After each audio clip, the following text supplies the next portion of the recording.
The city woke like a sleeping furnace. At dawn, the Tiber steamed beneath a pale veil of mist, and the docks exhaled their low, rhythmic creak, ropes tightening, planks shifting, voices blending into one living pulse. From the Capitoline heights, marble gleamed white as bone while the avenues below filled with carts, sandals, and the warm, dusty scent of grain.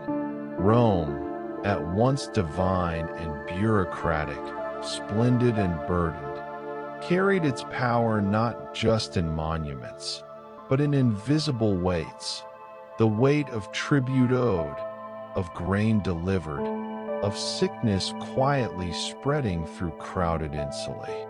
Listen closely and you can hear the empire in its subtler tones. A market barker haggling over silk from the east, a tax collector etching figures into a wax tablet, a weary physician whispering the names of fevers like ancient prayers. Empires are not only built by generals or decrees, but by the slow circulation of goods, debts, and decrees through a web of roads, rivers, and ledgers. The same routes that carried victory also carried contagion. The same harbors that fattened treasuries welcomed unrest and ideas that no army could contain. This is not merely the tale of emperors or senate orations. It is a story of systems, of ships, merchants, accountants, and unseen networks, and of how trade, disease, and taxation intertwined to raise Rome to its golden zenith, and then, thread by thread, to unweave it. Lean back now. Let the hum of the ancient city become your guide, the rhythm of carts and waves your heartbeat. This is the rise and fall of Rome, not through its marble facades, but through its arteries of labor, exchange, and survival. If you love these kinds of deep historical journeys, subscribe to History Digger and share your thoughts in the comments. Tell me how you'd shape the narration, background music. Your suggestions help me craft these stories exactly as you'd love to experience them. Upstream from the salt tang of the harbor, the Tiber became a slow, patient caravan. Barges heavy with Egyptian grain were pulled by teams of oxen that trudged the towpaths, their drivers singing to keep rhythm. The river's muddy surface shimmered with oil slicks and sunlight, a mirror for empire's appetite. On deck, sailors patched worn ropes, steering through traffic so dense it resembled a marketplace adrift. Every crate and amphora bore the mark of oversight, a seal stamped with imperial authority. Scribbles of charcoal noted weights, destinations, and tax codes. The journey from Ostia to the Emporium near the Aventine was barely 20 kilometers, yet it was the final leg of a system that stretched across continents. Fishermen cursed the barges for churning the water. Children on the banks waved, counting ships like prayers. To them, the procession looked eternal, as if the river itself obeyed the emperor. Here the air thickened with dust and murmurs. The Horia Galbae, immense brick granaries stacked like fortresses, held the pulse of Rome's survival. Laborers hoisted sacks along wooden ramps, each grain of wheat a promise against hunger. Overseers with styluses tallied incoming loads, their wax tablets layered with figures that meant peace or panic. At dusk, the temperature rose inside. Mice rustled through the shadows as the last wagons rolled in. The scent of chaff, oil, and sweat hung heavy. A wrong sum, a lost key, and an entire district might riot by morning. One clerk dipped his stylus, muttering about short measures from Sicily. His complaint would travel up the chain of command, maybe even reach a senator. Proof that in Rome, administration was as vital as valor. The Via Appia stretched straight as resolve itself, its basalt stones glinting beneath the midday sun. Couriers galloped past carts laden with olive oil, marble, and paperwork, Rome's true cargo. Mile markers rose like silent sentinels, carved with names of engineers and emperors who sought permanence in stone. At way stations, slaves poured water for animals while officials stamped travel documents with lead seals. Every hoofbeat transmitted authority from center to periphery. Every worn wheel left a record of commerce's relentless pace. To travelers, the road was more than infrastructure. It was Rome's signature, the proof that order could conquer geography. And yet, even here, cracks formed where rain pooled and weeds grew, tiny omens of maintenance deferred. Inside the tabularium, cool air smelled of parchment and dust. Clerks hunched under lamplight, copying inventories of shipments, census lists, tax receipts. The city above roared with trade, but down here, the empire's memory was etched line by line. A miscopied numeral could shift fortunes across provinces. Scrolls whispered as they were unrolled. Wax tablets clicked shut like verdicts. Some clerks were freedmen, once slaves who found liberty in literacy. They knew that every figure fed policy, grain prices, troop allocations, public works. Knowledge itself was a commodity. Outside, thunder gathered over the hills. Rain would soon test the drains and bridges that these same records promised were maintained. Rome endured not through marble alone, but through paperwork, ink, and the discipline of those who believed in order. Rain tapped the rooftops of Rome, but the true water came from far away, from the Anio and Marcia, from springs that whispered in distant hills. Across miles of countryside, aqueducts marched in disciplined lines, their arches gleaming like the bones of titans. Through these hollow stone arteries, millions of gallons flowed each day into the thirsting capital. At the city's edge, waterkeepers inspected channels, scraping away moss and silt. Below, in the Subura, a woman filled her jar from a public fountain sculpted as a lion's head. Clean water was a privilege few cities could claim. Here, it was a right protected by engineers and law. The aqueducts gave Rome not just health, but time. The hours saved from fetching water were spent in work, study, or leisure. Civilization, after all, was measured in how far one could live from the source of necessity. Under the shadow of ancient temples, the Forum Boreum hummed with trade. The smell of livestock, perfume, and baked bread tangled in the air. Here, bronze coins clinked like a steady drumbeat. Foreign traders shouted prices in accents from across the sea.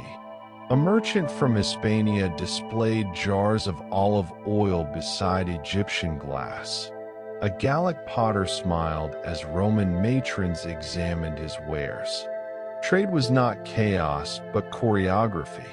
The state measured, taxed, and inspected for every loaf sold, every amphora emptied. The empire claimed its share.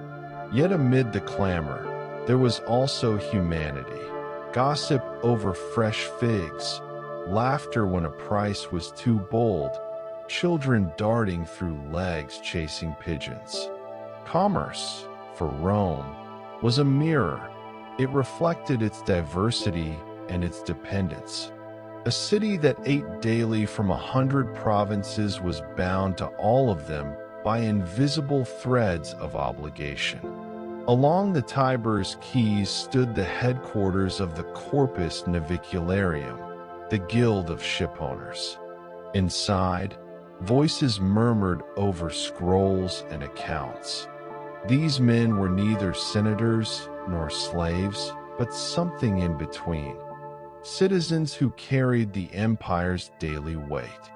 Their ships brought the grain from Africa, the marble from Greece, and the taxes from every corner of the Mediterranean. In return, they earned exemptions and privileges, though few lived long enough to enjoy them fully. Storms, pirates, and politics threatened them equally. Still, their ledgers rivaled the Senate's in influence. One document recorded a lost cargo near Crete. Another noted a delay at Alexandria. The scribes wrote in quiet urgency, knowing that a week's disruption could starve the capital. In the margins of empire, responsibility was its own kind of nobility. In the pre-dawn dark, bakers began their labor. Underground ovens glowed red, the air thick with yeast and ash. Flours sifted like dust from the gods, and wooden paddles slid loaves into roaring chambers. The city would wake to the smell of bread and the promise that hunger, for one more day, was held at bay. The state watched this process closely. Bread was not just food, but stability.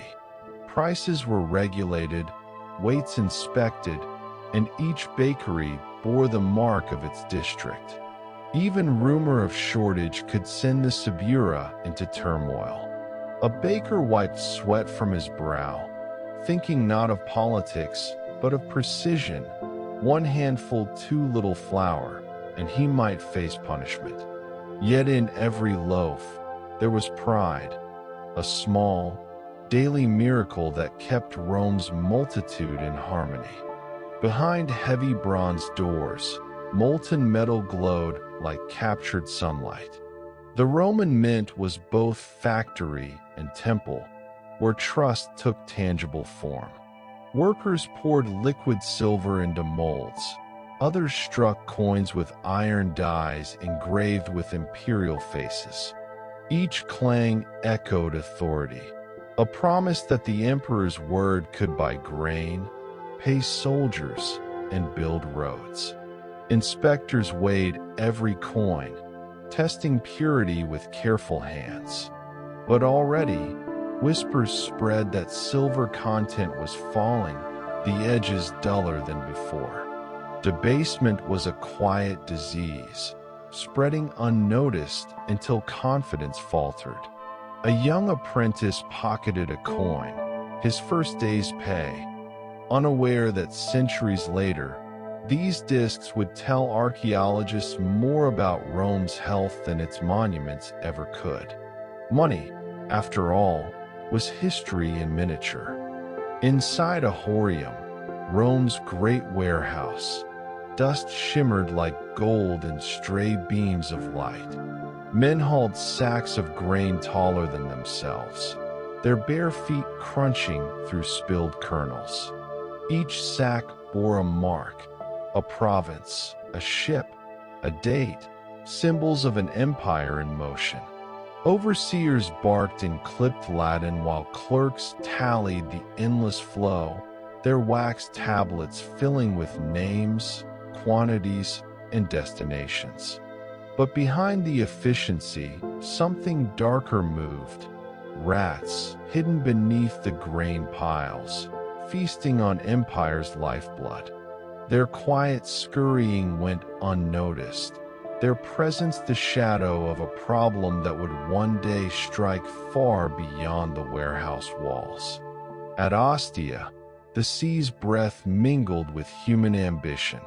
Ships from Alexandria, Carthage, and Byzantium crowded the harbor, their sails painted with family crests and gods of fortune. Dock workers shouted in a dozen tongues, rolling amphorae filled with olive oil, wine, and garum. The air smelled of salt, tar, and commerce. Trade was Rome's bloodstream, but each amphora, each crate, was a vector of more than goods. Inside them came spores of mold, insects, unseen pathogens that traveled as easily as silk or spice. Rome's wealth was inseparable from its risk. Every 5 years, the censors rode out with scrolls and styluses, counting citizens and wealth alike. Their task was divine, to measure Rome itself. The census meant taxes, and taxes meant order. Yet for the poor farmer in the countryside, it meant another burden, another measure of what he could not afford to lose.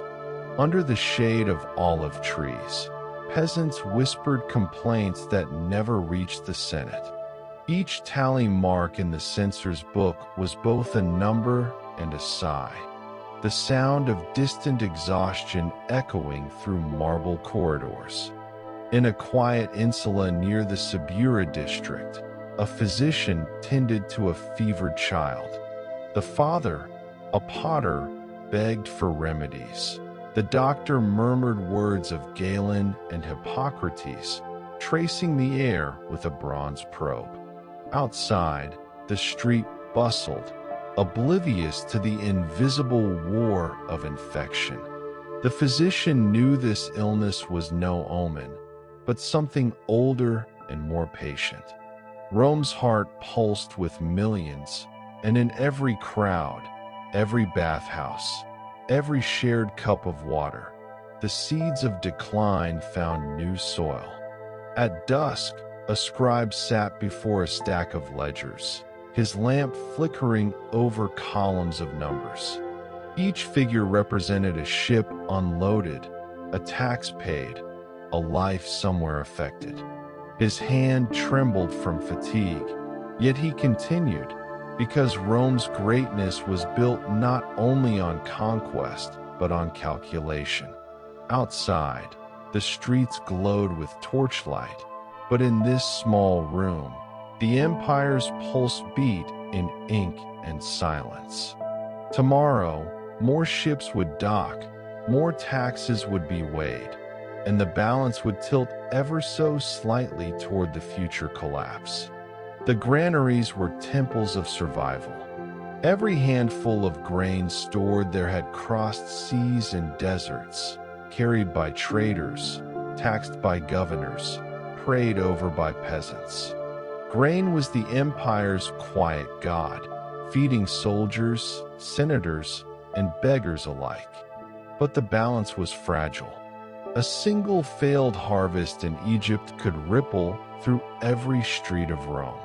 Bread prices rose, riots flared, and the crowd that once cheered for emperors began to roar for food. In that moment, power was no longer measured in gold or marble, but in loaves. From the highlands of Gaul to the valleys of Judea, Roman tax collectors carried wax tablets heavier than swords. Each province groaned under tribute, grain, silver, or blood. Roads built for conquest now served the slow march of bureaucracy. For every coin that reached the capital, 10 were lost to corruption, delay, or rebellion. Yet the system persisted because the empire itself was addicted to its own revenues. Taxation became both medicine and poison, keeping the heart beating even as it drained the body. It began unnoticed, a cough, a shiver, a few empty stalls at the market. Then the fever spread like spilled ink across parchment.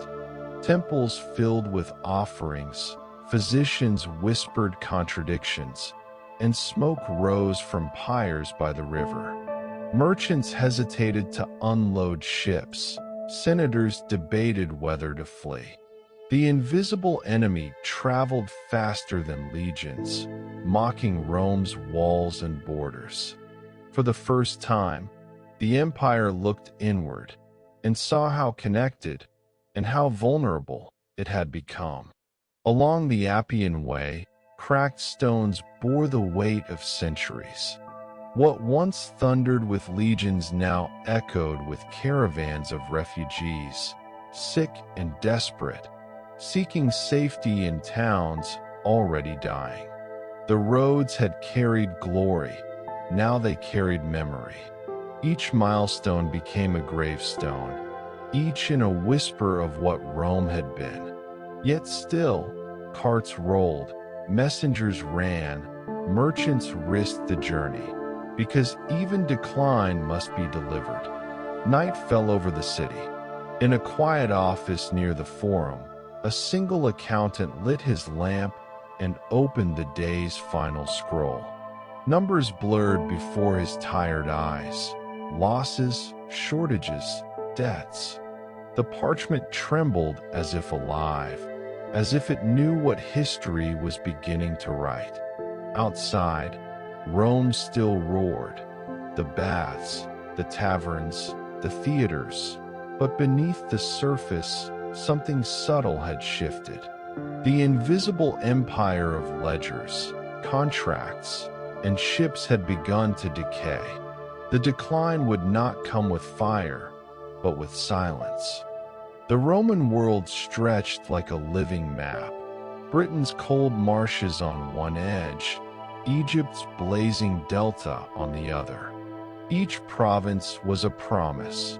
Gold from Spain, linen from Egypt, olive oil from Africa, and grain that moved like blood through the empire's veins. But expansion was never simply victory. Every conquered land demanded roads, garrisons, and taxes.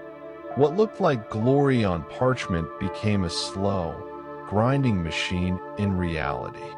Soldiers turned into settlers, settlers into administrators, and administrators into accountants.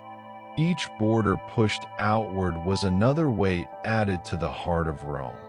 And while the Senate celebrated new territories, the treasurers quietly tallied the cost. Triumphs came with applause, but victories left behind bills. When legions marched, they carried not just weapons, but an entire economy on their backs. Cooks, smiths, merchants, and moneylenders followed the banners. The spoils of war no longer covered the costs. Provinces conquered for their mines or ports now drained resources faster than they paid them back. The Senate's decrees were full of pride. Its vaults were full of IOUs. And so, taxation tightened, conscription deepened, and the illusion of abundance became the engine of exhaustion. The wider Rome spread, the thinner its strength became. Every summer, hundreds of ships left Alexandria, their hulls deep with grain. They followed the same wind northward, a golden tide feeding 1 million Roman mouths. The Annona, the grain dole, was both mercy and control, bread to calm the restless poor, and proof that Rome's order still held. But storms, pirates, or delayed convoys could turn order to chaos overnight. In the harbors, dock workers watched the horizon like priests waiting for omens. A late fleet meant empty bakeries and riots that burned faster than any fire. Rome's power no longer rested only on legions. It rested on sails, weather, and chance. Behind the marble columns of the Aerarium Saturni, the state treasury, clerks sat hunched over wax tablets, recording debts. Taxes came slower now. Soldiers' pay came late. Gold drained eastward to pay for luxuries and bribes, while Rome's own mints thinned its silver coins. Inflation crept through the empire like a silent invader. A loaf of bread that once cost a few copper coins soon cost a dozen. Merchants bartered again, as though civilization had gone in reverse. The empire's heartbeat, once steady and confident, began to stutter. Rome's expansion birthed an invisible army: clerks, record keepers, and tax assessors. Every town had its census, every farmer his quota, every trader his forms. The dream of a unified empire became a labyrinth of paperwork and delay. A merchant from Gaul could wait months for a simple permit. A grain ship might rot in harbor for lack of stamped approval. Bureaucracy became both the glue and the chain, holding Rome together even as it strangled its motion. In the eyes of the people, the empire was no longer a promise. It was a desk. At the northern frontier, the air smelled of pine and fear. Roman soldiers built timber forts along the misty ridges of Germania, where the forest seemed endless and alive. The further Rome pushed its borders, the more it realized how much border there truly was. Each new fort required stone, iron, grain, and coin, all flowing from a center that was already exhausted. Yet retreat was unthinkable. To the Romans, empire was not a possession but a rhythm. Stopping meant dying. In the flickering torchlight, soldiers carved their names into wood beams, not in pride, but to prove they'd existed at the edge of the known world. The legions feared no sword, yet they could not march against what they could not see.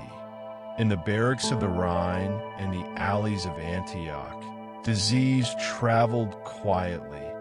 A cough, a fever, a ship returning from the east. Merchants and soldiers alike carried infection across provinces faster than any messenger. The Antonine Plague, as it would later be called, thinned the ranks, emptied farms, and left markets eerily silent. Rome's doctors had no answers, only incense and prayer. The empire that had conquered the world found itself conquered by breath. Defending empire became a bottomless expense. Walls rose across Britain, forts thickened along the Danube, and entire legions vanished into distant provinces. Every frontier demanded pay, tools, and reinforcements. Tax collectors squeezed harder, provinces groaned louder. Gold was melted, silver debased, promises stretched. The empire's strength was now measured in its ability to postpone collapse. And yet, from Rome's perspective, all seemed calm. Marble, order, festivals. While beyond its borders, the barbarians were watching, learning, waiting. When the legions could no longer hold, Rome paid its enemies to stay quiet. Bags of gold crossed rivers in the night, bribes disguised as treaties. For a time it worked. The tribes stayed back, the cities slept easier. But every payment taught the world something new, that Rome could be bargained with, even bullied. Once gold replaced fear, the empire's aura of invincibility began to fade. Merchants still traded, temples still glowed, but in secret chambers the Senate whispered of debts no tribute could repay. The city still glittered at night. Fountains sang, theaters overflowed, and bread rations kept the mob content. But beneath the laughter, there was fatigue. The baker's grain was short, the trader's profits thin, the soldier's pay delayed. The illusion of abundance was the empire's greatest performance. As long as the people believed Rome was eternal, it was. The moment they doubted, cracks appeared. In the markets near the Forum, a loaf of bread passed hand to hand, its value more sacred than any law. The empire's glory had become its disguise. From the Senate steps, Rome still looked eternal. Statues polished, banners bright, the air thick with incense and pride. But beneath the marble, foundations were shifting. Corruption no longer whispered, it shouted. Officials hoarded taxes meant for roads and garrisons, buying villas instead of bricks. What once held provinces together, trust in Roman order, began to dissolve into quiet resentment. In distant towns, citizens stopped waiting for help from the capital. Rome's image remained perfect. Its substance had begun to fade.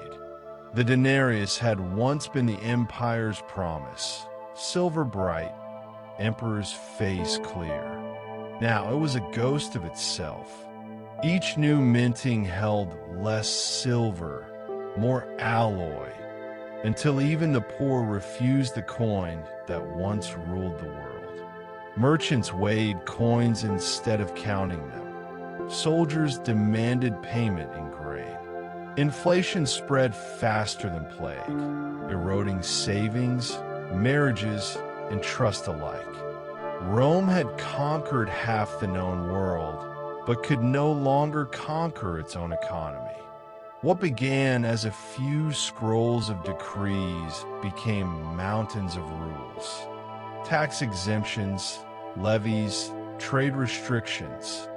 Every problem birthed another law. Rome's bureaucracy grew thicker than its walls. The emperor's word could no longer travel faster than confusion. By the time one order reached Syria, another had replaced it. Governors improvised, soldiers ignored, merchants adapted, and the dream of a single, unified system became a patchwork of survival. In trying to govern everything, Rome began to govern nothing. The empire's true heart was not the Senate, but the soil. Yet the farmers, the ones who grew the grain, paid the taxes, fed the legions, were collapsing under the burden. Drought struck. Landlords demanded tribute. Soldiers took what they needed. Many fled their farms, seeking refuge behind city walls or on the estates of the rich. The countryside emptied like a drained cistern. Fields lay fallow, granaries half full, and Rome began to starve not from war, but from exhaustion. Rome's cities still glimmered. Baths, markets, amphitheaters, but inside, echoes replaced crowds. Merchants closed their stalls, bakers rationed bread. The poor filled temples, begging gods for what governors could not give. Inscriptions promised eternal order, but the air smelled of dust and defeat. Statues of emperors stood watch over crumbling plazas, their stone eyes blind to hunger. The empire's center was now hollow, grand facades masking rooms gone cold. The hum of civilization softened into a long, uneasy silence. When Diocletian took the throne, he saw not an empire, but a patient on the edge of collapse. He did not dream of conquest. He dreamed of stability. His reforms were vast and cold, New provinces, new taxes, new gods of obedience. He ruled not as a man, but as an institution, distant, gilded, divine. For a moment, it worked. Grain flowed again. Roads reopened. But under the surface, the empire no longer felt like one Rome. It felt like 100 little Romes stitched together by will alone. Rome had always been one sun with many rays. Now it became two. Diocletian split the empire into east and west, ruled by co-emperors, each with their own capital, army, and treasury. To the east, wealth, marble, and trade. To the west, tradition, farms, and fading roads. The map still bore a single name, Imperium Romanum. But in hearts and ledgers, two worlds had begun to form. The idea of Rome was eternal, yet its unity was already a memory.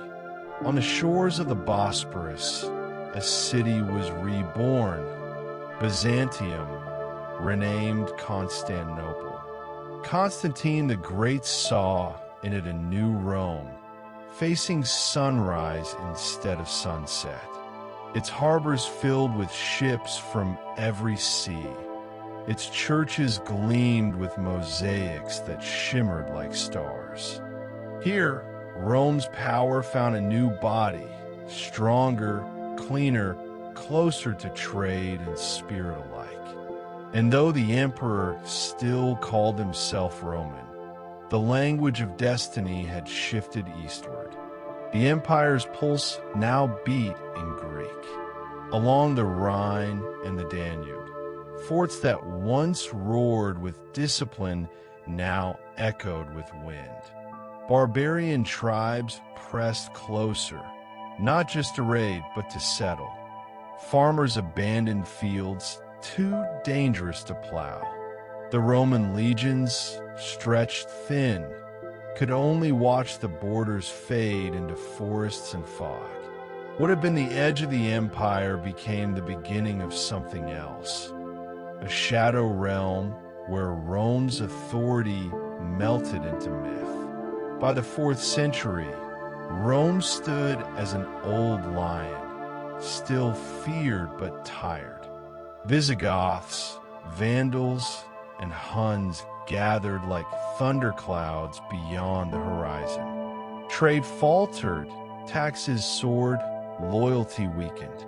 Yet in every tavern and forum, people still said, Roma aeterna, Rome is eternal. They could not yet see that eternity was already fracturing, not in fire, but in silence, decision by decision, until the storm finally reached the gates. The western sun fell softly over the Tiber, as if reluctant to touch the crumbling stones. The marble steps that once echoed with senators' sandals now carried weeds through their cracks. Rome was still vast, still proud, but something essential had shifted. The money that once flowed like water had turned to trickles of bronze. Where once the clatter of wagons filled the forum, now came the hollow echoes of prayers and hunger. Merchants complained quietly in corners of the market. The gold aureus had long been replaced by coins so thin they bent between fingers. To buy grain, you needed sacks of them, and to collect taxes, you needed guards. Tax collectors, once servants of the state, now acted like creditors for the poor. They took wheat, tools, even clothing when coins failed. A farmer might spend half a year growing barley only to hand it over to keep his house. All for Rome, they said, but Rome itself was losing shape. Inside a camel at home near the Palatine, A scholar named Aulus reread his father's records, trade ledgers from a time when Carthage sent oil, Alexandria sent papyrus, and the Rhine sent timber. Each page now felt like a ghost, a language no one spoke anymore. The roads still ran straight and proud, but they led to emptier places. And yet, the city refused to die. It still breathed through routine. Bakers lit their ovens before dawn, priests recited litanies to old gods, and children ran along aqueducts, playing legion versus barbarian. But beneath the laughter lay a silence, the kind that comes before collapse. Rome no longer ruled the world. It merely remembered it had once done so. Along the Via Appia, grass sprouted between stones once polished by legions' boots. A lone wagon creaked along, driven by a Syrian trader named Khalil. He had once made fortunes selling silk to senators' wives. Now, he traveled days without seeing a guard, a toll station, or another merchant. The road that had once symbolized Roman might now whispered only solitude. Bandits roamed freely. Abandoned milestones leaned like old men along the path. Every mile marker told a story, not of distance, but of neglect. The empire's roads had always been its veins, pumping soldiers, trade, and order across continents. But now, with fewer engineers and fewer taxes collected, the network decayed. An old bridge, Khalil stopped. Moss covered the arch like memory over time. He traced the carved Latin letters, names of engineers who'd built something meant to last forever. Forever, he murmured, and the words sounded like a lie. When night fell, he camped under the bridge. He could hear wolves in the distance, and further still, the faint beat of drums, tribal, rhythmic, human. The world outside Rome was stirring. He thought of the markets of Antioch, where spices once moved faster than news, and of the ports of Ostia, now quiet except for gulls. Trade, he whispered, is the first thing to die. But even he could not see that it was also the first thing to return centuries later under other names, other empires. In the far plains of Gaul, autumn arrived too early. Fields lay half-harvested as laborers deserted farms to avoid the taxman. The soil still had strength, but the people did not. Taxation had turned cruelly simple: produce or pay. If you could not pay, your children might be taken to work the state granaries. The empire that once brought bread to its citizens now devoured its own. Lucia, a farmer's widow, bent over a wheat field, sighed dull, hands blistered. Her husband had died not in war, but in death. She whispered, "May the gods forgive Rome," though she knew they had stopped listening long ago. Each sheaf she cut would go to a governor's warehouse, miles away. The soldiers who guarded the wagons looked hungrier than the peasants they took from. The land had once been Rome's strength. Grain from Egypt, oil from Hispania, wine for Gaul, all flowing into the capital's mouth. But now, with fewer ships and fewer coins, the granaries of the empire stood half empty, their rats growing fat on what little remained. Lucia's son, barely 12, carried the last bundle to the cart. "Will we eat this winter?" he asked. She looked to the horizon, where the sky burned faint red at dusk. "We will eat," she said softly, though she meant only hope. In Ravenna, the Western treasury stood half-lit by oil lamps. Scrolls and coins covered the marble table, but none of it added up. The empire owed its soldiers, its bureaucrats, its debts to God, and it had no gold left to give. The great reservoirs of wealth had been drained by centuries of wars and bribes. Treasurer Maximus rubbed his temples. "We have numbers," he muttered, "but not money." New coins were minted, smaller, lighter, mostly copper. Soldiers refused to take them. Even the Germanic mercenaries, once loyal for pay, began to desert, taking their swords and discipline with them. To keep up appearances, the emperor ordered statues built, triumphs staged, and taxes raised again. But the pomp of Rome had become theater, pageantry for a hollow crown. Outside the palace, the streets whispered with mockery. Rome taxes its shadows now. By dawn, Maximus sealed his ledgers and stared at the horizon. The empire, he thought, was like a golden chalice, beautiful still but full of cracks. Every reform patched one fracture while deepening another. By the late 4th century, the old gods had faded into silence. Temples stood open to the wind, their altars cold. In their place rose the cross, simple, powerful, unifying.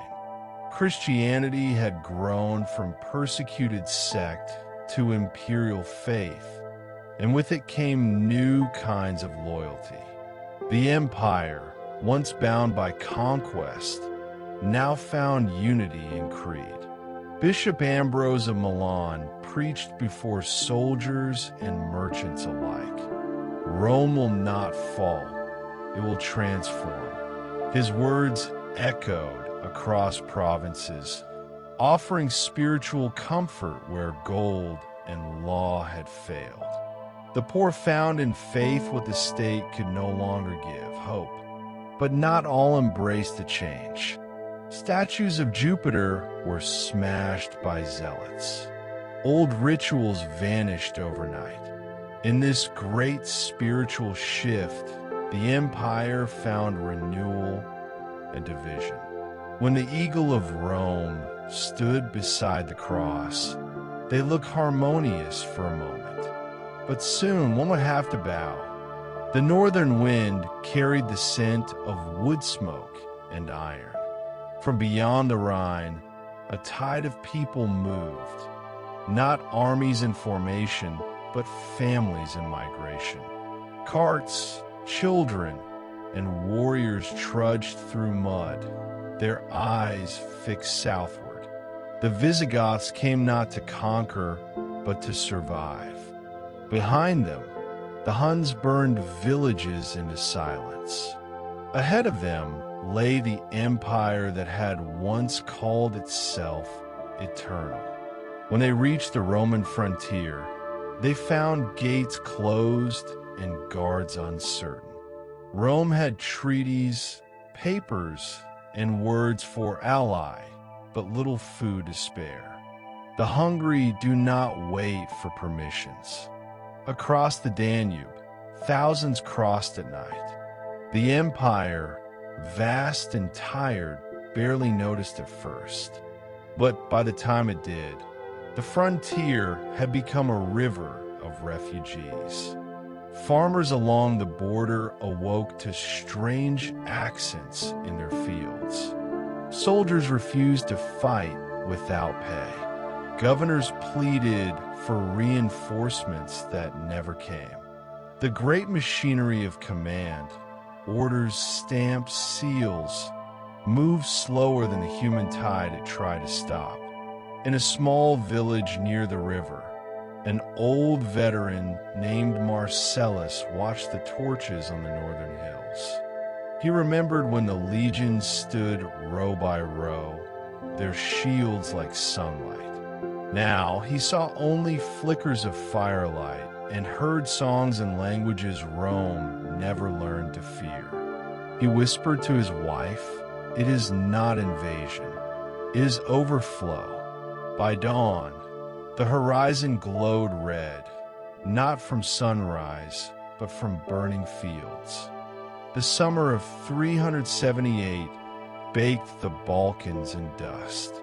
The Roman Emperor Valens led his army toward Adrianople, banners bright beneath the sun. He thought he faced a rebellion. What he met was a migration turned to vengeance. The Gothic warriors fought like men who had nothing left to lose.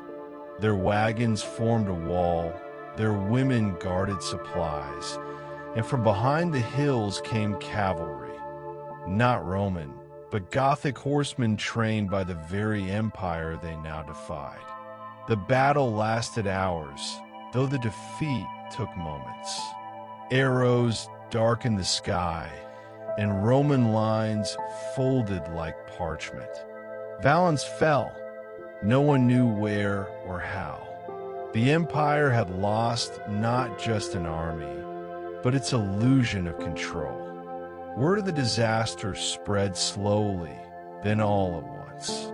Cities braced for raids, senators blamed each other, and priests declared the punishment divine. Yet most Romans did not curse the Goths. They pitied them.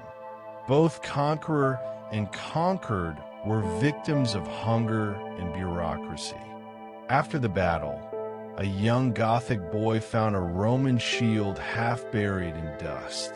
He lifted it and saw his reflection, pale, thin, human. "Rome," he whispered, as if trying to understand what it meant. It began with disbelief. In August 410, the Eternal City heard the sound of foreign boots echoing through its streets. Alaric, leader of the Visigoths, entered Rome, not as a conqueror in ceremony, but as a debtor collecting payment long denied. The gates opened from within. There were no great battles, no heroic last stands. Rome felt a hunger, not to sword.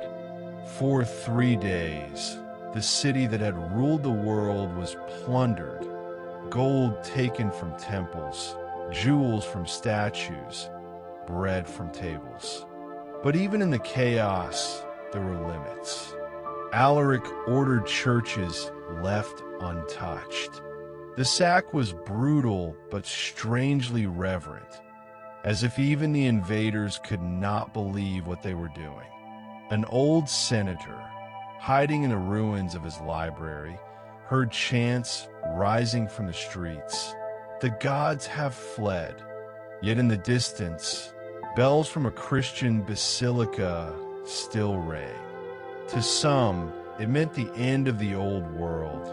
To others, the beginning of divine renewal. When Alaric departed, Rome lay stunned. Smoke rose above the forum, and silence filled the spaces once occupied by speeches. The city had survived invasions before, but never the loss of its own invincibility. St. Jerome, far away in Bethlehem, wrote, "The city which took the whole world is itself taken." His words became the funeral hymn of an era. By 476 CE, the throne of Rome had become a chair no one wished to sit in. Emperors came and went like seasons, generals, puppets, boys. The final one was Romulus Augustulus, a teenager crowned in ceremony more habit than faith. His general, Orestes, ruled in his name. But the army no longer belonged to Rome. It belonged to men who spoke Gothic, Vandal, and Hunnic tongues. When Odoacer, leader of these federated troops, demanded land and pay, Orestes refused. The soldiers answered in the only language empires truly understand: rebellion.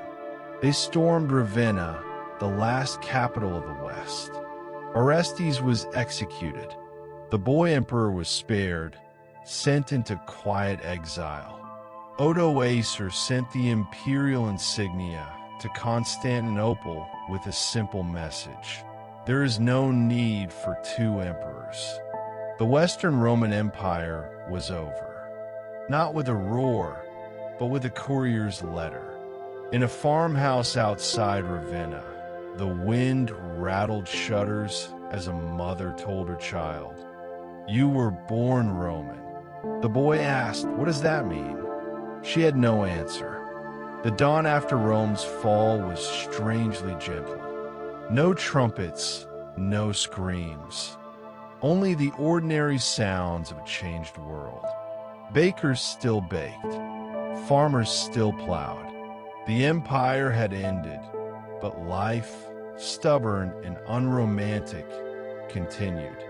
In the Forum, grass grew between the stones where senators once debated. The aqueducts still carried water, though no emperor claimed them. The language of Rome lived on in the mouths of peasants and priests, reshaping itself into Italian, French, Spanish, the children of a dead tongue. A monk named Cassiodorus began copying old Roman texts by candlelight, believing knowledge itself could be an empire. Across the former provinces, bishops became governors, and trade began to stir again, slower, smaller, but persistent. The fall of Rome was not a single event. It was a process of forgetting and remembering, of breaking and reweaving.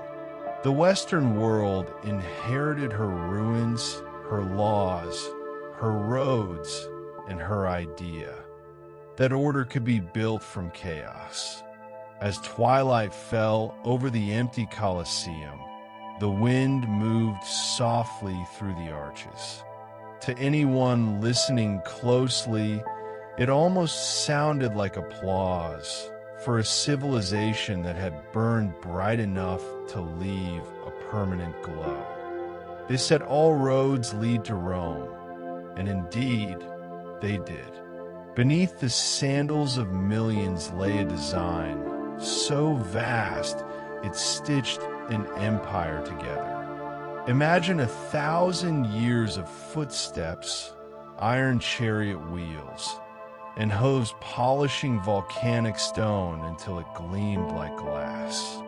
The Via Appia, oldest of them all, began humbly, a military path cutting through the marshes south of the city.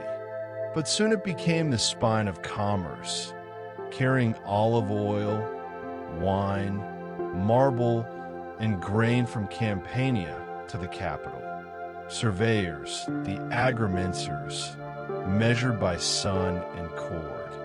Engineers layered gravel, lime, and massive paving stones with a precision Rome would not see again for centuries. Each milestone bore the name of an emperor, not as vanity, but as a promise that Rome's order reached even the hinterlands. Travelers moved beneath the same sun, yet lived in different worlds. A senator's litter shaded by silks, a soldier's march blistering in dust, a merchant's cart creaking with amphory. Every stone whispered of taxes, levies spent, tolls collected. The roads did not merely connect cities, they collected loyalty. When night fell, roadside taverns flickered with talk of politics and profit. To travel was to participate in Rome's rhythm. To understand Rome's power, look not to its legions, but its engineers. The Viae Militas were feats of precision unmatched until modern times. The men who built them were soldiers, masons, and slaves, sweating under Mediterranean suns, quarrying stone, aligning routes with a surveyor's groma. They carved tunnels through hills and built bridges with volcanic cement. Pozzolana, a secret that lets stone harden underwater. Each province had its own logistics office, ensuring supply chains flowed. Grain from Africa, marble from Greece, tin from Britannia, all moved seamlessly along these arteries. A legion could march 30 kilometers a day, guided by milestones and guarded by forts spaced like clockwork. But these same roads also carried something less visible: infection, rumor, heresy. In one century, the Via Egnatia ferried merchants. In another, it carried Christian missionaries and soldiers of rebellion. Rome's engineers created permanence, but permanence is a double-edged sword. It ensures both control and contagion. Imagine the movement: ships unloading in Ostia's port, goods rolling inland on carts pulled by oxen, spices from India scenting the night air. Rome's trade networks fused sea and land into one seamless current. Every shipment of Egyptian grain had a destination: the Horea, great warehouses of Rome where quotas were tracked like sacred rituals. Officials tallied everything, yet the numbers themselves hid the human effort behind them: sailors, dock workers, carters, and tax clerks. A bolt of silk might cross a dozen hands, from Parthian caravans across desert roads to Syrian brokers, Roman merchants, and finally the dressmakers of Palatine Hill. Each link added a tax. Each toll added revenue to the imperial treasury. Trade was the empire's bloodstream, and roads were its veins. But veins can clot. Droughts, piracy, and overtaxation could choke supply. When the Annona, the grain supply, faltered, Rome's calm evaporated overnight. Citizens depended on state grain as much as soldiers depended on pay. And so, the hum of traffic was not just commerce, it was survival. As centuries passed, the same roads that once served emperors began serving new masters. Along the Via Flaminia, soldiers still marched, but now behind them walked monks and healers. Rome's infrastructure became the stage on which contagion traveled. The Antonine Plague, perhaps smallpox, rode with the troops returning from the east. Later, the plague of Cyprian would seep through the same routes, hollowing villages and emptying markets. Travelers described deserted inns and silent towns where once the laughter of merchants rang. Yet even amid loss, the roads carried renewal. Christian pilgrims, relic traders, healers sharing herbs and prayers. Movement became both a risk and a remedy. When roads fall silent, so too does empire. Maintenance declined, milestones crumbled, weeds split the paving stones. In the absence of Rome's engineers, the land began reclaiming its arteries. The roads still led to Rome, but fewer feet were left to follow them. Centuries after the Western Empire's collapse, travelers still traced the ghost of Roman roads. Medieval merchants followed them unknowingly. Pilgrims walked where legions once marched. The stones outlasted the empire that laid them, mute witnesses to ambition and entropy. Archaeologists today still marvel at the precision of Roman surveying, the endurance of basalt layers, the geometric perfection of bridges still standing after millennia. But these relics tell more than technical genius. They tell a story of interdependence. Rome's might wasn't in marble, but in logistics. An empire's true monument was not a statue, but a network. Each road reminds us that power depends not just on conquest, but on connection, trade, taxation, and transport. The invisible triad that both sustained and destroyed the Roman world. And as the sun sets over the ruins of the Via Appia, the silence feels complete. But listen closely, and you'll still hear the echo of sandals, carts, and voices that once defined civilization. The roar of Rome's streets each morning began not with soldiers or senators, but with the grind of mills. Every loaf of bread in the capital, from the humblest crust to the emperor's own banquet, was a victory of logistics over geography. The city could not feed itself. Its population had long outgrown the capacity of nearby farms. Instead, Rome reached outward, its appetite stretching across seas. Egypt became the empire's breadbasket, its fertile Nile delta producing the vast shipments that kept Rome alive. Picture the scene: barges gliding along the Nile, loaded with sacks of wheat. Laborers chant as they haul the grain into massive storage silos at Alexandria. From there, great merchant ships, the Navis Honorarii, set sail across the Mediterranean, riding the steady summer winds toward Italy. It took months of coordination, thousands of workers, and the oversight of imperial officials to keep the supply constant. Any disruption, a storm, a war, a failed harvest, could send panic rippling through the capital. In the Forum, the people spoke of the Annona with reverence, as though it were divine. Bread was more than food. It was a symbol of Rome's promise. Bread and circuses, panem et circenses, were not cynical distractions, but the unspoken contract between rulers and ruled. Feed the people, and peace might last another day.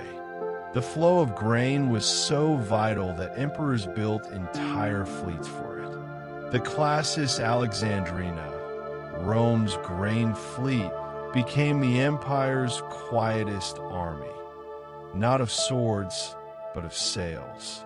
The hum of commerce was the heartbeat of Rome, and grain its pulse. In Rome, hunger was political. The grain dole, or cura annoni, wasn't charity, it was governance, beginning in the late Republic and refined under Augustus. The state distributed free or subsidized grain to hundreds of thousands of citizens each month. It was a massive bureaucratic feat. Citizens registered, tokens stamped, rations measured and distributed in warehouses that buzzed like hives. Behind it all stood the Praefectus Annoni, one of the empire's most powerful officials, a man who could calm or ignite riots with a single delay. The politics were delicate. Grain prices were set by decree, but smugglers and speculators thrived in the shadows. Senators who controlled shipping routes grew rich. Corrupt officials sold spoiled wheat to the poor. When shortages came, it wasn't emperors who were blamed, it was the bureaucracy. And yet, emperors understood the danger. Hungry citizens could turn the marble city into a furnace. Records tell of times when storms destroyed entire fleets. Nero himself once led efforts to import grain from distant provinces, even emptying his own storehouses to calm unrest. It worked for a while. The symbolism mattered as much as the supply. When the people saw the emperor handing out grain, they saw not a ruler, but a provider, a divine patron holding famine at bay. Even in the provinces, grain was political currency. Governors who managed supply efficiently won imperial favor. Those who failed were recalled or executed. For merchants, grain was safer than gold. It always had value, always had demand. And so, the empire revolved around a humble seed that could make or unmake power. If roads were Rome's veins, the sea was its spine. From Alexandria to Ostia, the Mare Nostrum, our sea, carried the food that sustained the empire's pulse. The journey was perilous but meticulously planned. Ships left Egypt after the Nile floods, sailing north along the coast before crossing open waters to Crete, then west to Italy. Captains watched the stars, trusting charts etched with centuries of experience. Each ship carried up to 400 tons of grain, packed tight into wooden holds sealed with pitch. Crews fought wind, waves, and piracy. In winter, the Mediterranean was closed to grain traffic. One rogue storm could destroy an entire year's supply. In the harbor at Ostia, massive cranes unloaded the sacks, which were then shipped upriver to Rome. The system was astonishing in scale, a logistical ballet involving thousands of sailors, longshoremen, and accountants. Archaeologists still find stamped amphorae that track each shipment by producer, tax region, and date. Every detail mattered. Grain wasn't just food, it was data, recorded, stored, and verified to prevent fraud. But when disaster struck, a fleet lost to tempest or an outbreak in the ports, the consequences rippled across the empire. In 68 CE, a single shipping delay caused panic that spread faster than rumor. The empire learned a truth still valid today. Global trade means global fragility. The Tiber, once calm and brown, became a moving ledger. Each barge, each cargo, a line in Rome's living account book. And the empire's balance sheet was written in wheat. There came a time when the granaries fell silent. Droughts in Egypt, civil wars, and invading fleets tore the threads of the supply web. When the flow of grain halted, the city trembled. Bread prices soared, riots erupted, and once loyal citizens turned desperate. The empire's promise that no Roman would starve had finally broken.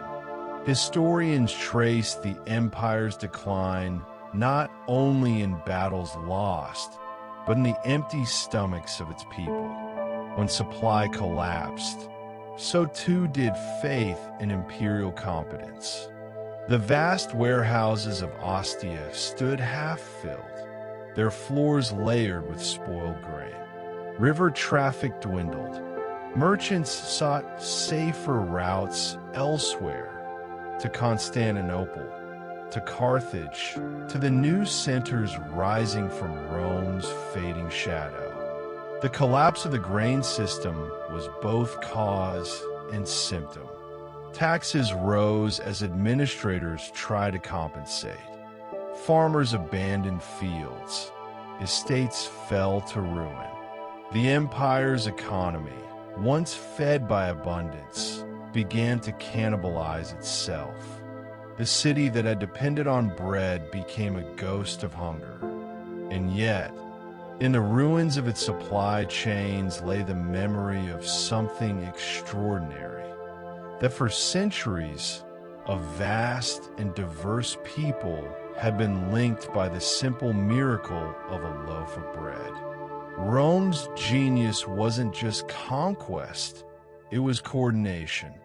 The empire fell, but the idea of infrastructure, of feeding cities through networks of trust, labor, and logistics survived. Every modern port, every bureaucratic form, every standardized weight echoes that same Roman hunger for order. Rome's fall did not begin with swords, but with fevers. From the Antonine Plague to the Plague of Cyprian, waves of disease reshaped the empire's demography, economy, and psychology. This chapter traces how illness traveled through trade, how governments tried to cope, and how the Roman idea of resilience slowly gave way to fatalism, a prelude to decline. It began, as so many disasters do, with returning soldiers.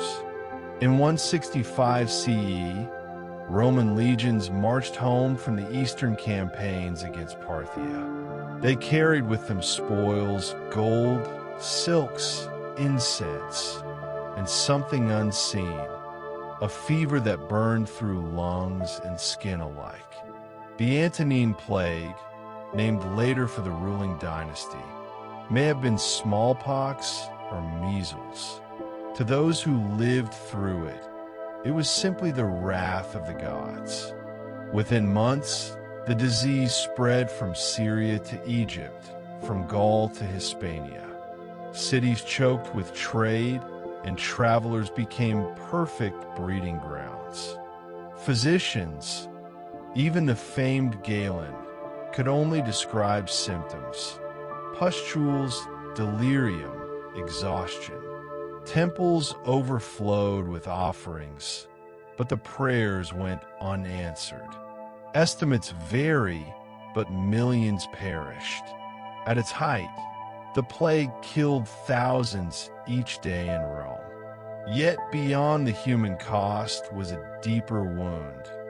Labor shortages crippled production, grain shipments slowed, taxes went unpaid. The imperial treasury, already strained by wars, began to hollow out. Armies thinned not by battle, but by burial. Even the Emperor Marcus Aurelius himself succumbed. The fever didn't destroy Rome in a single blow, it weakened its sinews. The economy survived but scarred. The plague revealed how interconnected the empire had become. Every road, every ship, every handshake a potential carrier. Rome's greatest strength, its networks, had become its vulnerability. When death came, it did not only strike the cities. The countryside, the empire's silent engine, felt its absence more than its pain. Farms lay fallow as laborers vanished. Estates once rich with olives and wheat turned to weeds. Without workers, harvests failed. Without harvests, taxes dried up. The empire's logistics, that miraculous web of roads, ships, and ledgers, now hummed with empty echoes. The government tried to adapt. Laws were issued binding farmers to their land, forcing sons to inherit their father's work. But coercion could not fill the void. Where once peasants had sold grain to feed the cities, now they bartered for survival. Rural depopulation became a slow bleed that no reform could stop. The plague altered demographics for generations. Fewer births, shorter lives, abandoned villages, an invisible reshaping of the landscape. Archaeologists still find ghost towns, their wells filled with pottery and silence. In some regions, forests reclaimed farmlands that had fed Rome for centuries. Trade, too, faltered. Merchants feared travel. Markets shrank. Prices soared. The empire's monetary system, already brittle, began to fracture. Coins were debased, confidence eroded. A bag of grain was worth more than silver. And through it all, the empire survived. Thinner, humbler, but alive. Disease had not destroyed Rome. It had transformed it, bending it toward a new shape that no general could recognize. In crisis, the empire turned to the divine. But by the 3rd century, the gods of old seemed silent. The plague of Cyprian, named after a North African bishop who chronicled it, struck with renewed ferocity. People died in streets, families fled their own kin, and corpses filled the aqueduct channels. The temples could not contain the mourning. Yet from the shadows arose something new, communities of compassion. Christians, once persecuted, tended the sick when others fled. Their doctrine of charity offered an antidote to despair. Cyprian wrote that plague was not punishment, but a test, a reminder that life was fleeting and faith eternal. This perspective spread faster than the disease itself. In the empire's darkest hours, a spiritual reordering began. For the authorities, this was unsettling. Traditional civic religion relied on ritual and hierarchy. Christianity emphasized equality in suffering. As Christian care networks grew, so did their influence. When plague struck again, many saw conversion not as rebellion, but as survival. The empire's soul was quietly shifting beneath the fever's heat. Disease, it seems, does more than kill. It redefines belonging. And Rome, once a city of temples, was becoming something else, a city of congregations, bound not by law, but by shared endurance. By the 4th century, the empire was weary.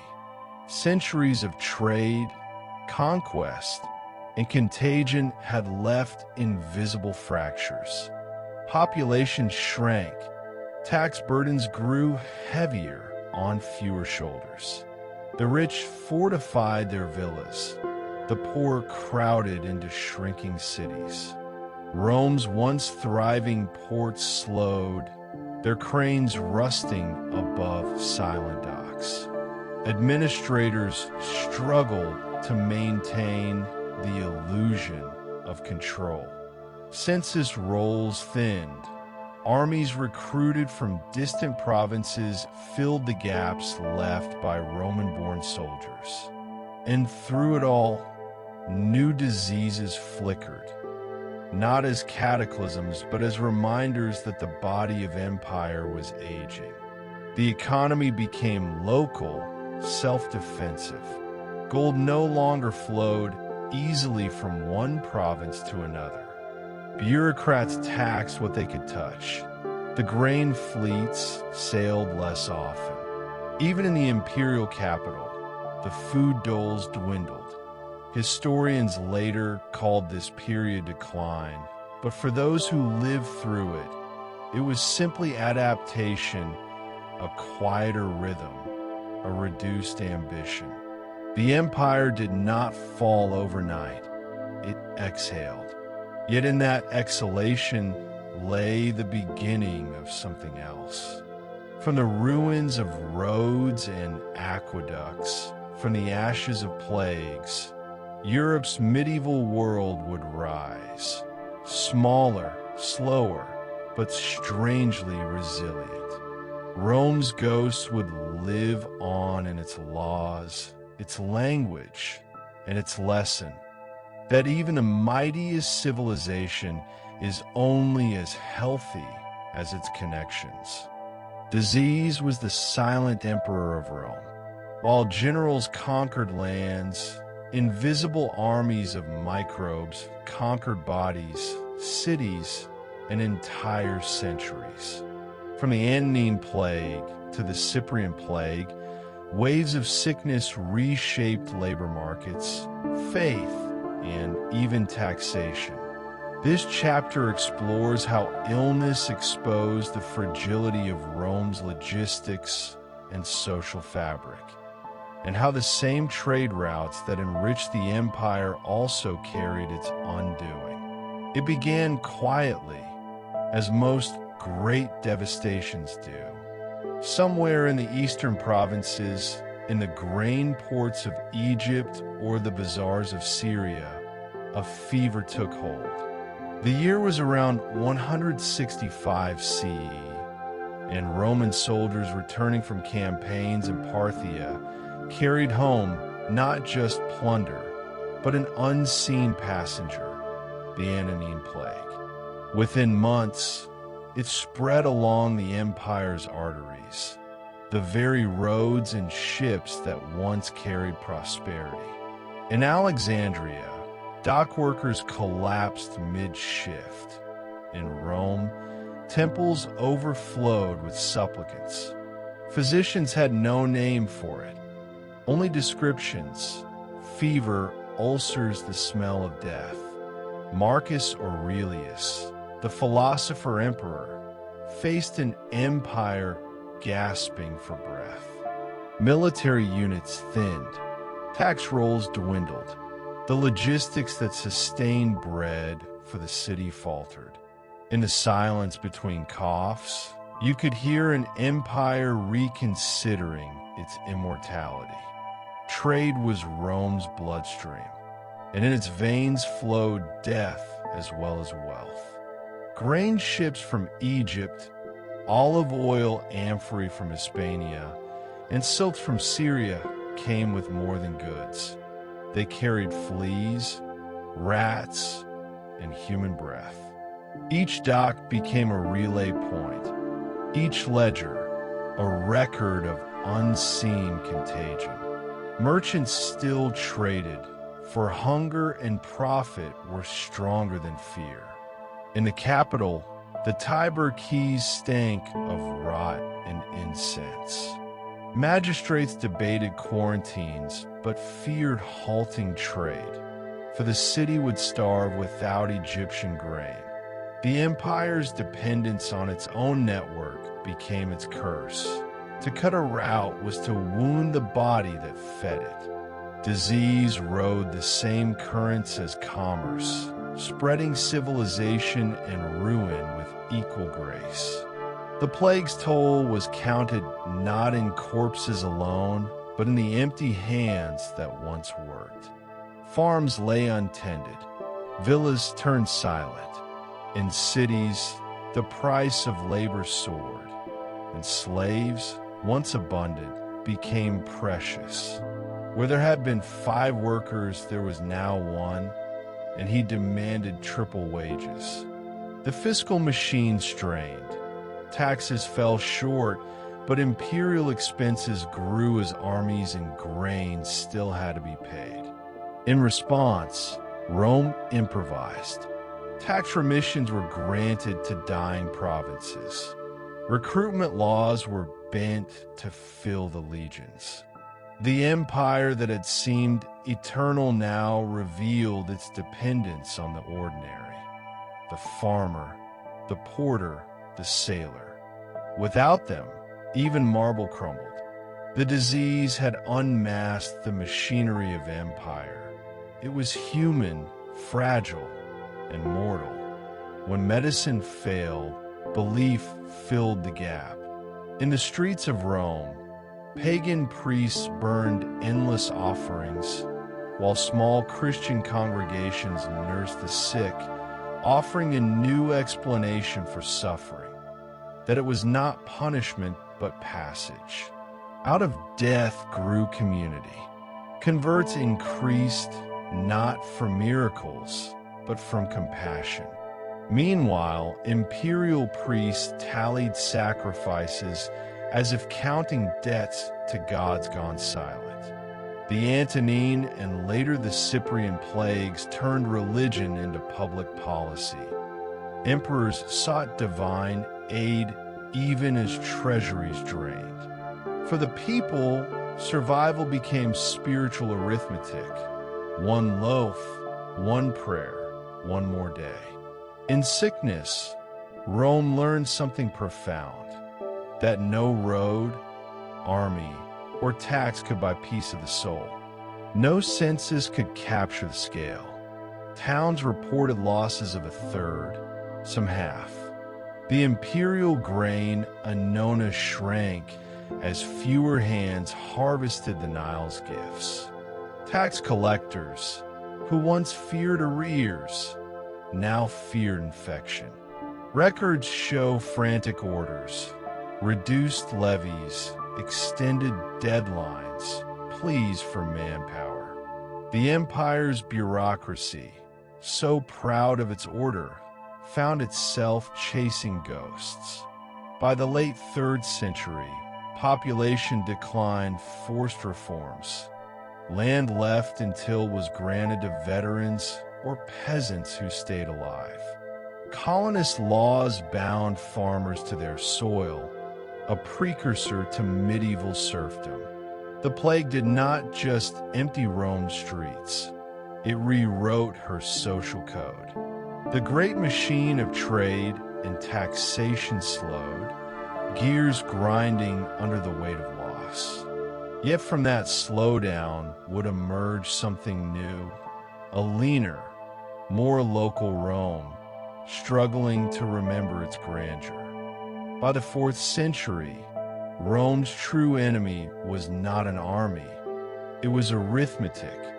The empire's ambition outgrew its purse, and taxes became both the glue and the poison of daily life. Peasants fled land they could no longer afford.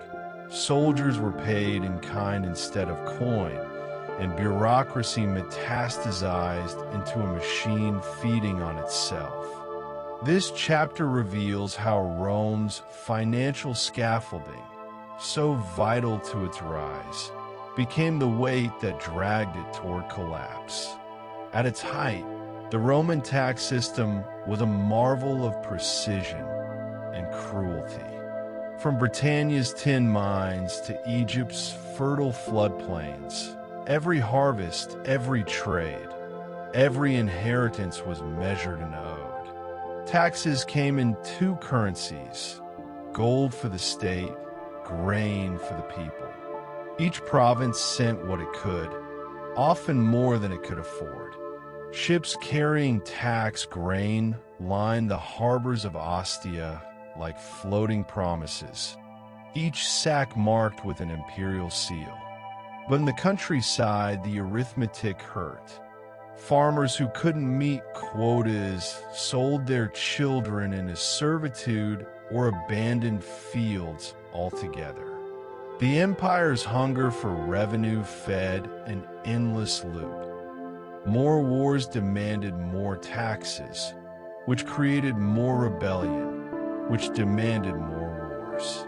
The circle was unbroken, save by exhaustion.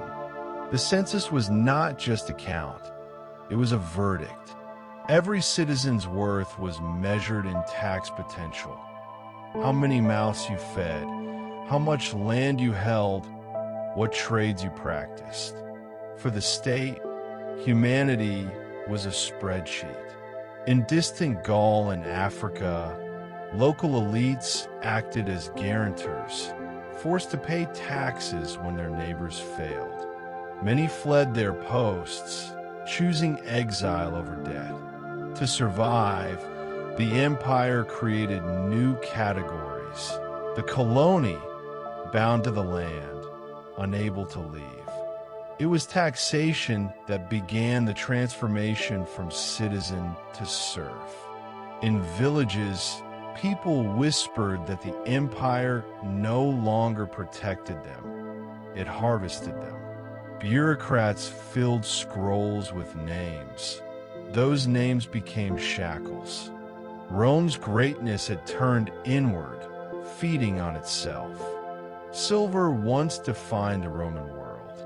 Denarii jingled in the hands of soldiers and merchants alike, stamped with emperors' faces and faith in the state. But war, plague, and inflation corroded both metal and trust. To stretch limited reserves, emperors began debasement, reducing silver content, minting more coins that were worth less. Prices soared, wages lagged, and markets faltered. In a desperate fix, Diocletian, soldier turned reformer, issued the edict on maximum prices, attempting to freeze the economy by decree. It failed. Merchants hid their goods, trade slowed, and black markets bloomed. What once was an empire of gold now paid its legions in food, salt, or land. The monetary miracle that had united 3 continents was reduced to barter and suspicion. By the late 4th century, the empire's peasantry carried the weight of centuries on their shoulders. Taxes were collected in kind, grain, cloth, animals, and transported by weary convoys to feed armies and officials. Some families hid in forests to escape tax collectors. Others banded together in rebellion, giving birth to the Bugatti uprisings in Gaul. In a paradox, Rome's greatness depended more than ever on the people it crushed. Roads that once celebrated conquest now echoed with the tramp of desperate men hauling tribute. The empire's fiscal machine was relentless. To fall behind meant confiscation or worse. Even the bishops and monasteries, newly wealthy, could not escape the collector's stylus. It was no longer a question of prosperity, only endurance. The 5th century dawned on an empire hollowed from within. The Western treasury was near empty, its armies more Germanic than Roman, its citizens weary of decrees. When barbarians pressed against the Rhine, many towns simply refused to resist. Why fight for a state that taxed them more than it protected them? In Ravenna and Rome, gold was melted from statues to pay mercenaries. Tax edicts continued, but fewer and fewer listened. Economists would later say that Rome's fiscal core imploded, not from lack of intelligence, but from lack of elasticity. The empire could no longer bend, only break. Trade routes shrank, the countryside re-wielded, and the once great machine of empire sighed into silence. The collapse was not sudden, it was administrative. When the ledgers closed, Rome was already gone. When Rome's imperial framework collapsed, Europe didn't fall silent. It fractured into countless voices. Local markets replaced global trade, barter replaced coin, and faith became the new ledger. What had once been a single, humming economy turned into a patchwork of survival zones. Yet within that fragmentation lay the seeds of medieval Europe. Monasteries as banks, towns as islands of exchange, and memory of Rome as the ghost that still organized the living. When the last imperial accountants left their offices, silence took their place. The empire's ledgers, once heavy with names and numbers, grew dusty. Roads cracked, ports emptied, but the world didn't end. It simply changed scale. Trade that once linked Alexandria and Gaul now lived in short circuits. A farmer trading grain for cloth, a smith exchanging nails for cheese. The Mediterranean, once Rome's highway, became a barrier again. Yet in that stillness, there was resilience. Peasants began managing their own yields. Local lords, stepping into Rome's absence, offered protection in return for tribute. It was not empire anymore. It was economy reduced to the human touch. Rome's fall was not a bang, but a recalibration. From the ruins of bureaucracy rose the scriptoria, candlelit rooms where monks copied texts, farmed lands, and quietly restructured the economy. Monasteries became the new nodes of wealth. They stored grain, offered shelter, and acted as banks in a faith-based economy. When coinage lost meaning, trust became currency, and the church held that trust. A monk's ledger might record donations instead of taxes, penance instead of payments.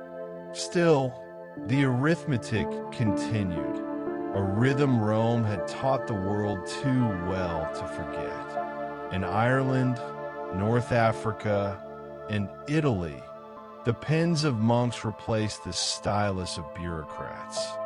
The empire of faith learned from the empire of law. Record everything, believe in order, fear the void. Trade never truly dies, it waits for a route. By the 7th century, small caravans began linking towns again, guided by memory and necessity. Frankish merchants crossed Alpine passes. Italian sailors rediscovered the old harbors of Ostia and Puteoli. In Spain and the Levant, Islamic traders reignited Mediterranean commerce with precision unseen since Roman days. Roman coins reappeared as relics, ancient but still spendable, a strange echo of stability.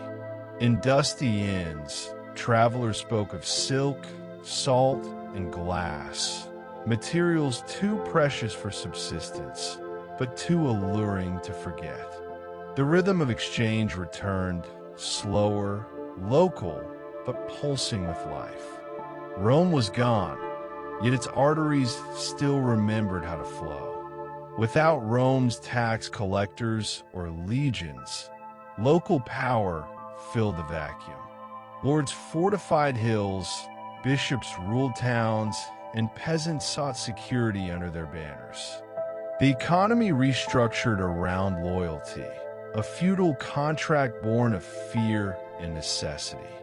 Labor replaced currency, and the harvest became the measure of wealth. The term fief would emerge, but its roots lay in ancient arrangements of service and land. The empire's administrative skeleton transformed into personal bonds. Each manor became a miniature Rome, complete with its own roads, guards, and storehouses. Yet, while stability returned, innovation dimmed. What had been a network civilization was now a constellation of isolated economies, flickering like candles in a vast dark. Even as its marble decayed, Rome's memory organized the imagination of Europe. Charlemagne's scribes called him Emperor of the Romans. Byzantium still named itself Romania, guarding the Eastern Light. The old taxes became tithes, the old laws became canon. Roads, though broken, guided pilgrims instead of legions. What the empire had built materially, ports, roads, aqueducts, outlived its politics. Its invisible architecture, administration, citizenship, logistics became the blueprint for kingdoms to come. In this way, Rome never truly fell. It was translated. Every medieval charter and monastery record was a footnote to the Roman ledger. Civilization had fractured, but its rhythm endured. Trade, faith, and memory still circling the same ancient heart. Rome never truly vanished. It became an echo reverberating through every economy, every government, every city grid that followed. In this final chapter, we revisit the threads that wove the empire's rise and fall, trade, disease, and taxation, and how they formed an eternal triangle of growth and decay. The story of Rome is not only ancient history, it is a mirror. It shows how every civilization balances ambition and burden, wealth and wellness, unity and entropy. The ruins still breathe. Walk the Appian Way at dawn, and you can almost hear the carts. Iron wheels scraping stone, the soft hum of merchants rehearsing their prices. Broken aqueducts stand like ribs in the landscape, carrying no water but all memory. Each archway whispers of arithmetic, of hands that built for centuries, believing that stone could outlast time itself. Yet what endures most is not marble, but method. The Romans taught the world to count, to measure grain, distance, and death. In those calculations lay both their triumph and tragedy. Their genius for order gave them longevity. Their faith in permanence gave them blindness. The stones of Rome are mirrors, and in them we see our own reflection. Trade was Rome's bloodstream, vibrant, restless, alive. From British tin to Egyptian papyrus, from Gallic wine to Arabian spices, every exchange was a heartbeat. The empire's map was not lines of conquest, but routes of necessity. When those arteries were clean, Rome flourished. When they clogged with war or plague, the city gasped. The lesson endures. Every civilization builds roads of its own, some paved with stone, others with code or data. They too depend on constant motion, on invisible threads tying millions together. Rome reminds us that prosperity is not a trophy. It is a process, delicate and continuous. When flow becomes greed and balance gives way to extraction, the pulse fades. Rome's plagues were its great equalizers. Senators and slaves coughed in the same air, drank from the same fountains. The Antonine and Cyprian plagues taught the empire that no wall, however high, could contain the microscopic. And yet, from each catastrophe, a new order emerged. Labor revalued, faith reborn, bureaucracy reinvented. Disease rewrote the Roman world not only by taking lives, but by redistributing power. When people vanished, systems adapted. The world's first public health reactions, sanitation laws, urban water regulation, burial codes, were Roman experiments born of necessity. Their ruins remind us civilization is a body, and health its most fragile organ. Ignore it, and even marble can decay faster than flesh. Every empire keeps a book of balances. Rome's was written in sweat. Taxes began as tribute to sustain armies and infrastructure. They ended as shackles that drained the living. The empire taxed land, trade, salt, windows, inheritance, even the dead. Bureaucracy multiplied like ivy, feeding on what it measured. But within that system lay an unintentional masterpiece: record keeping. The Roman fiscal machine became the ancestor of modern administration, teaching future empires both how to rise and how to ruin themselves through overreach. From ledgers carved on wax tablets to the spreadsheets of our age, the logic endures. Stability demands revenue, but revenue demands restraint. The line between management and suffocation is finer than a stylus mark.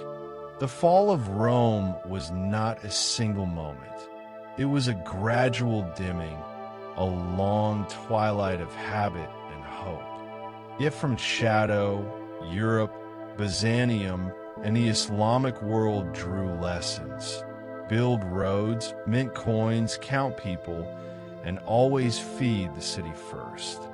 Each successor state was both air and caution. Today, our roads hum with data, our taxes flow through invisible ledgers, and our diseases travel faster than Roman ships ever could. The parallels are haunting and instructive. Rome's true gift is not its monuments, but its memory, that prosperity without empathy, order without adaptability, and power without health are mirages. So listen closely when you next walk a street laid on ancient stone. Beneath your feet hums the ghost of empire, whispering not of glory, but of equilibrium.